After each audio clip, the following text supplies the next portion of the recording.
soweth, that shall he also reap, right?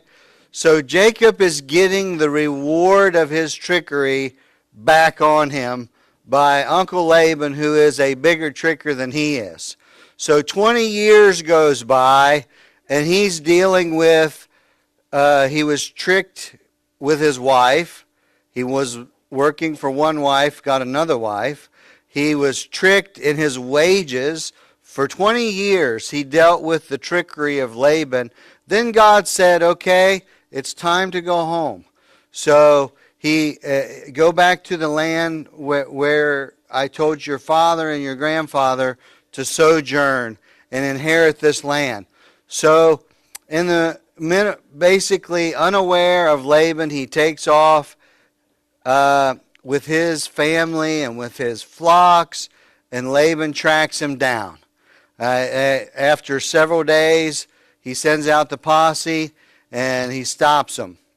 And as he stops them, they make basically a peace agreement.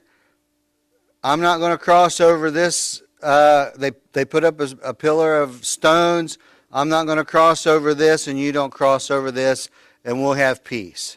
Well then, so like I said, during that time, Jacob was between a rock and a hard place because he's dealing with his troubled Uncle Laban.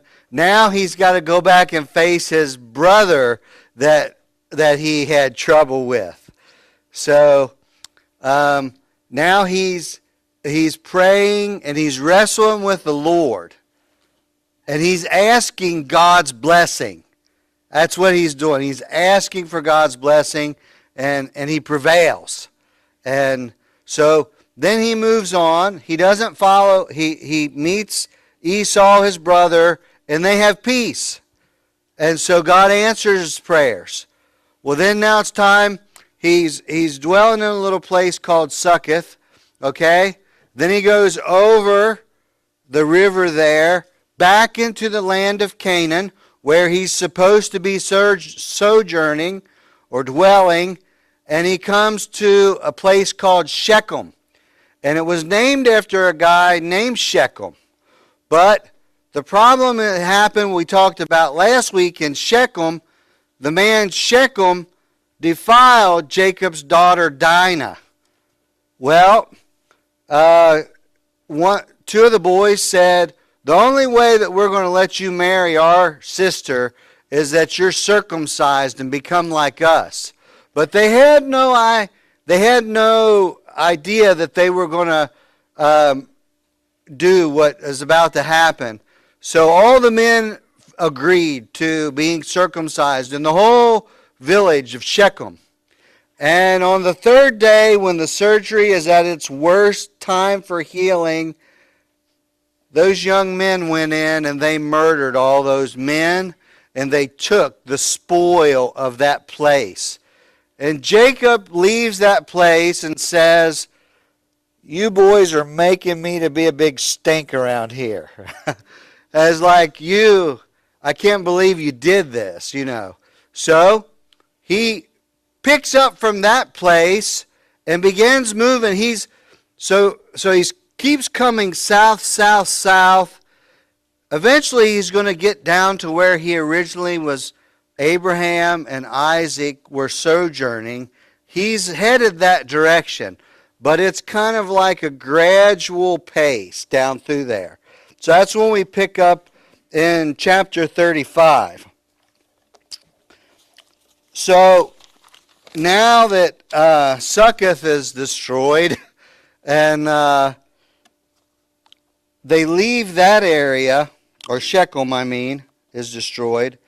And God's telling Jacob to go back to Bethel, where he began this, basically his conversion, where his salvation we talked about took place. It says, verse number 1, and God said, chapter 35 of Genesis, and God said unto Jacob, arise and go to Bethel, and dwell there, and make there an altar unto God, that appeared unto thee when thou fleddest from the face of Esau thy brother. So God's calling him, You know, that was the promise that he made way back in there to God. Lord, if you protect me and you provide for me and you bring me back to here, he's talking about this place called Bethel. You bring me back here in peace with my brother, then you'll be my God. So he was putting his faith in the God of his father and the God of his grandfather that night. It was the first night he was alone. And we remember that he saw angels going up and down and a ladder and voice from heaven. And he said, this is none other but the house of God. Because before that land was called Luz, but he called it Beth El or Beit El, which means the house of God. Okay?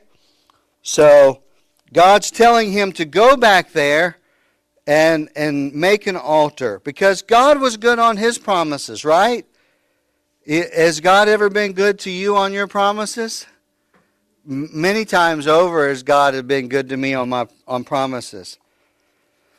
And verse number 2, then Jacob said unto his household and to all that were with him, put away the strange gods that are among you, and be clean, and change your garments.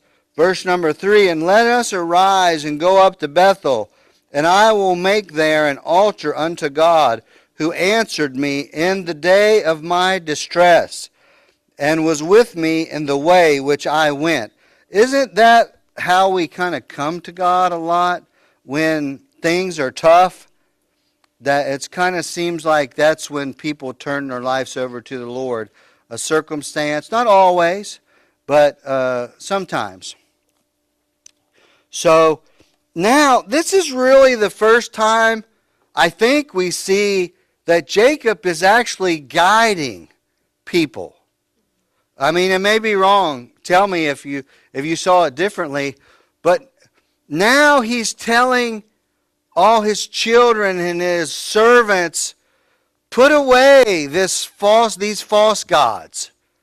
Because God promised me that he would bring me back here in peace with my brother, and he did.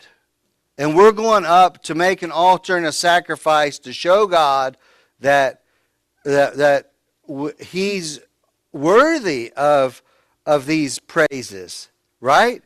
So he's telling, this is kind of the first time, we've talked about this before. You don't see a lot of change in Jacob, a little bit of change.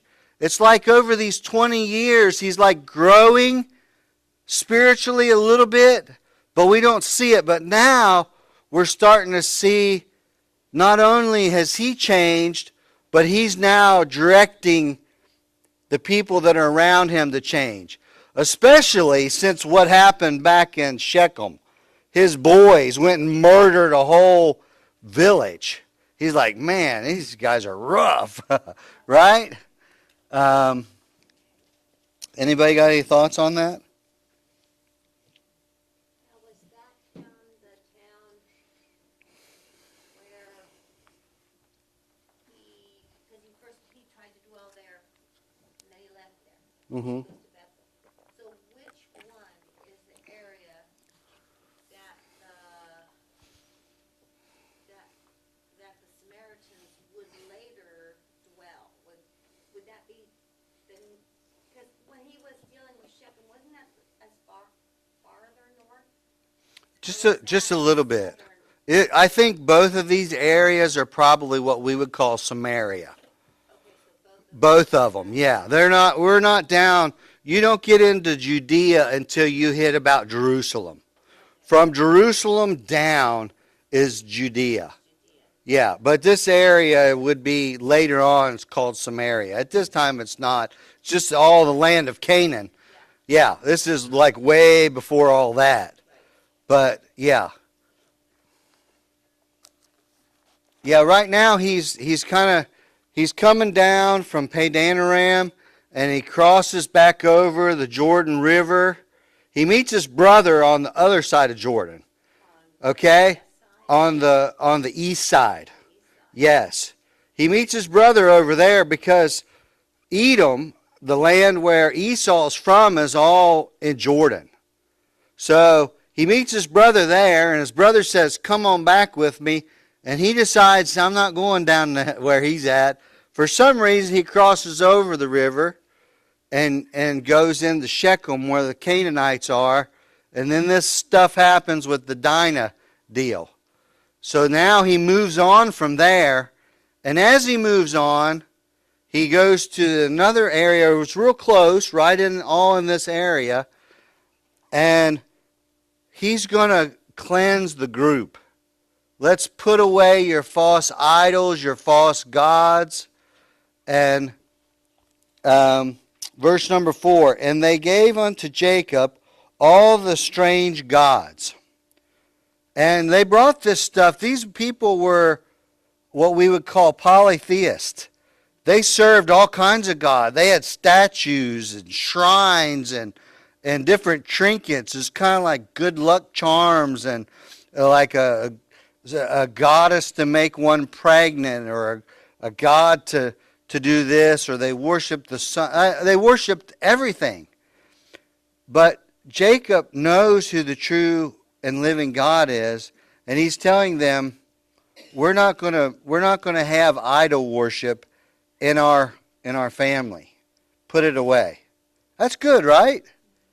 He's becoming a leader and even in the land. And that was part of the blessing that he wanted, was to be a leader, a spiritual leader. So I'll read verse 4 again. And they gave unto Jacob all the strange gods which were in their hand, and all their earrings which were in their ears. So I know a lot of times today we just wear earrings for jewelry purposes, but they were doing it for like serving different gods. So That was their commitment sign. yes, and that was part of the commitment to their false god. And Jacob hid them under the oak which was by Shechem. So he's taking everything and he's burying it in Shechem, where all this stuff, where his boys wiped out this village, and say, we're going to leave the false gods behind, we're leaving this thinking behind, and we're going forward. So now they go back to the place where Jacob first met the Lord, in Bethel. Any questions or thoughts? And verse 5, and they sojourned, and the terror of God was upon the cities that were round about them, and they did not pursue after the sons of Jacob. So I would say after this incident with Dinah, they're like, don't want to mess with them people. They're brutal. Stay away from them. Verse number 6. And Jacob came to Luz, which is in the land of Canaan, that is Bethel, he and all the people that were with him. Verse number 7, and he built there an altar and called the place El Bethel, because there God appeared unto him when he fled from the face of his brother. Okay? And then now we have a verse in verse 8 that's kind of like just a weird verse that is thrown in there. Sometimes we see like one verse that just gets thrown in a whole chapter of stuff. It's like, it would be like all of a sudden I'm talking and then I look over and I say, and Stephen's got blonde hair. It's like, why did they throw that in there? So, I mean, to me it is. Maybe it's different to you. I'm sure there's a significance or it wouldn't be in there, but I haven't figured it out yet. So, verse number 8, it says, but Deborah, Rebekah's nurse, died, and she was buried beneath Bethel under an oak. And the name of it was called Elon Bechuth. So it says Rebekah's nurse. Who is Rebekah?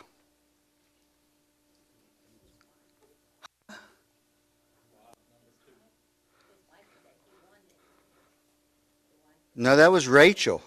This is his mother. Yeah, that's why I said it was a weird verse. This was the lady that nursed and took care of his mother. So she must have been like 160 years old. That or she was her nurse for her children. Yeah. You see what I'm saying? Uh-huh. Right. See that it's Yes. like Yes. It's like Jacob, kind of like Jacob's nanny, right? Yeah. So this, yeah, I agree. It could have been that. It could have been that. It.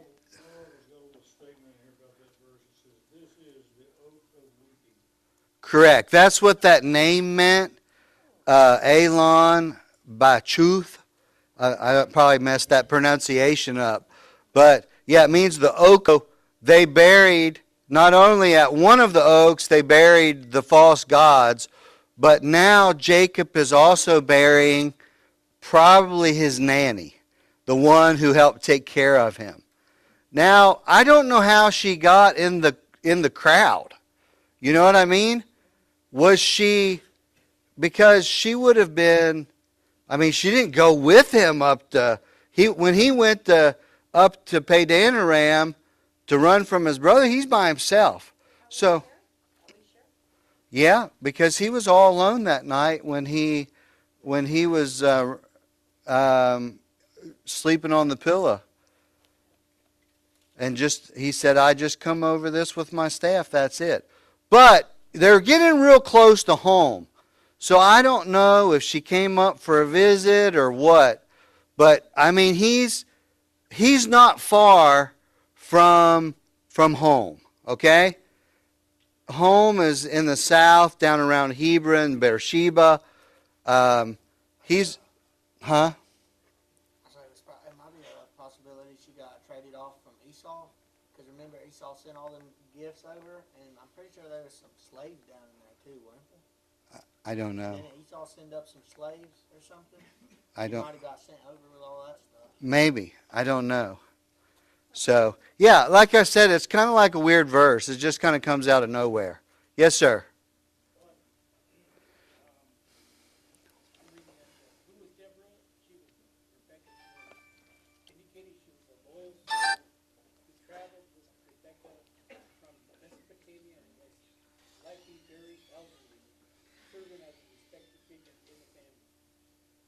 Yes. Yeah, that's why it's called the Oak of Weeping, because this was a very beloved lady. She was like the nanny of the group. So, and I guess the significance of it is that, make sure this is off. The significance of it is they're at Bethel. And that's what's happening at Bethel. Yes, sir.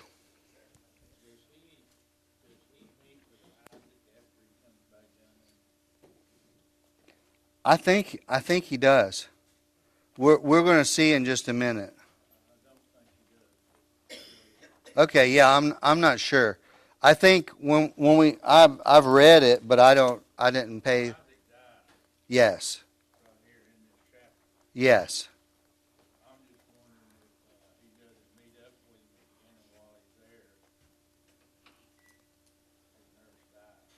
Yeah.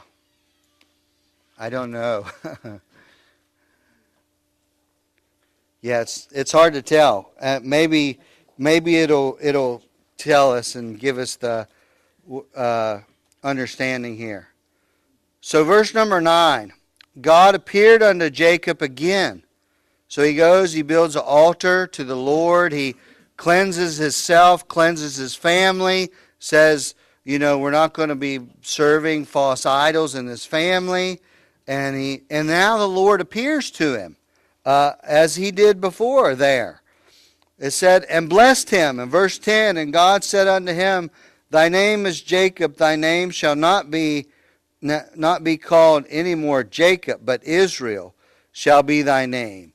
And he called his name Israel. So this is the second time we see this, We saw it when he wrestled with the Lord, and the Lord changed his name, but now God's reminded him as he's visiting with him at this altar and saying, I'm no longer calling you Jacob. Now your name is Israel. Sometimes we need to be reminded, I guess, right? You're no longer the sinner you once were. You're different. So verse number 11, and God said unto him, I am God Almighty. Be fruitful and multiply. A nation and company of nations shall be of thee, and kings shall come out of thy loins. The Lord knows the beginning and the end, doesn't he? Verse 12, and the land which I gave Abraham and Isaac, to thee will I give it, and to thy seed after thee will I give the land. And God went up from him in the place where he talked with him. Verse number 14, and Jacob set up a pillar in the place where he talked with him, even a pillar of stone, and he poured a drink offering thereon, and poured oil thereon. Verse number 15, and Jacob called the name of the place where God spake with him, Bethel. All right? I'm stopping there for a second. We can discuss that. Then we're going to move on because another event is fixing to happen. So you guys are getting to walk through Genesis. I used to, when I was first become a Christian, on my way to work every day, there was a guy named J. Vernon McGee, and it was called Back to the Bible or something like that. That's what the cool thing was. For a half hour on my way to work at 5:30 in the morning, I got on the Bible bus, and I would listen through the Bible. And I would get to listen to a half-hour sermon on my way to work, and then I get to work and discuss it with my coworker. But that's what we're doing. You said, I don't understand all this. Well, you have to read it for 50 years, and you'll keep pulling stuff out of it and understand it. But you're getting an introduction to it, and you say, well, I went through it. Well, next year you'll look at something, and something else will come out. You know, we got some of these guys in here, been studying it for a long time, and stuff pops out, you know. So any questions on this? Now, is this the first time that we see an oil and drink offering being poured out? I think so. I was just thinking, but I can't remember them doing that before. Right. And he anoints the rock and pours out a drink offering. And I don't understand all the significance of that. But, I read a little bit on it, but I don't understand. I think that's the first time we see it. I'm not sure. Well, and usually throughout the Bible, when you see oil, it's usually representing the Holy Spirit, isn't it? And the drink offering pour out within the three major feasts. The meat offering and drink offering in the three. And as they journeyed from Bethel, and there was but a little way come to Ephrath, the other three women that he was married to, they had multiple kids. But this was the one that he loved and fell in love with from the beginning. And she only had the one kid, which was Joseph, right? And then now she's having, as they're traveling, she gets pregnant again, and she's having another child. But the labor is very intense. She's like, her pregnancy and this is very, it's difficult. Verse 17, and it came to pass when she was in hard labor that the midwife said unto her, Fear not, thou shalt have this son also. And it came to pass, as her soul was departing, for she died. Okay? She's dying. The one that Jacob loves is dying in childbirth. That she called his name Ben-Oni. But his father called him Benjamin, which Benjamin means the son of my right hand, or he's on my right.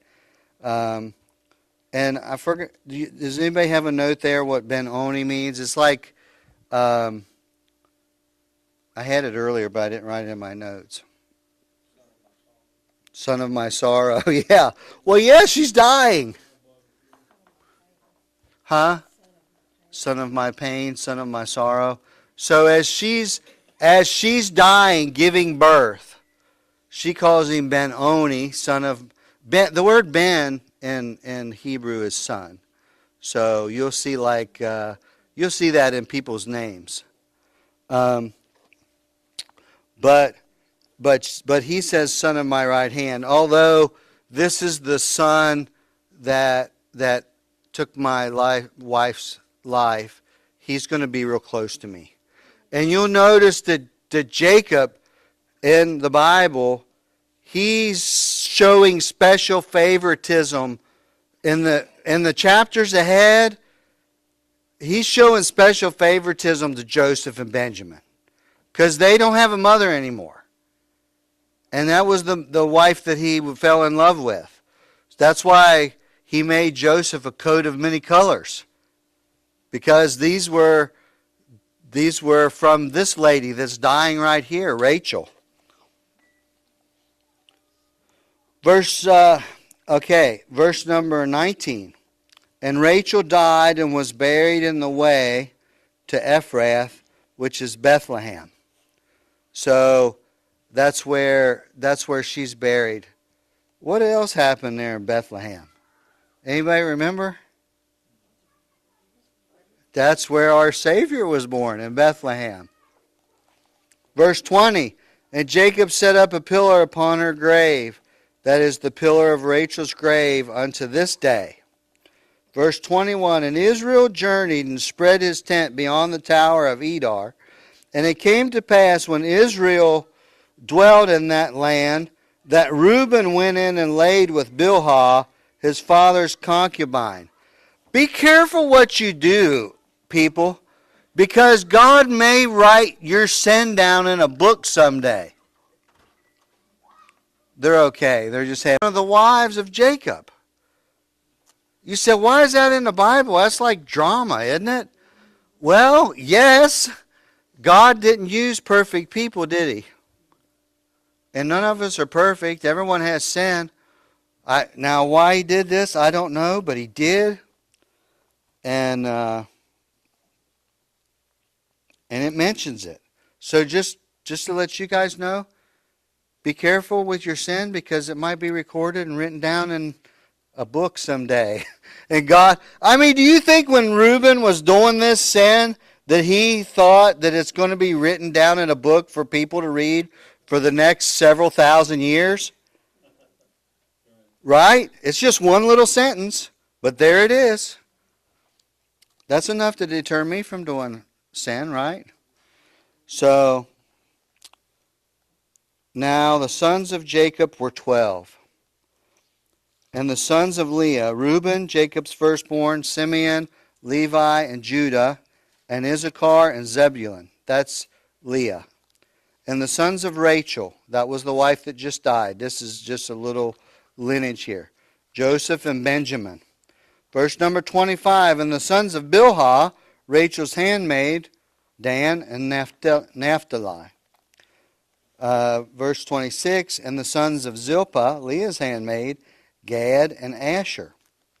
These are the sons of Jacob, which were born to him in Padan-aram.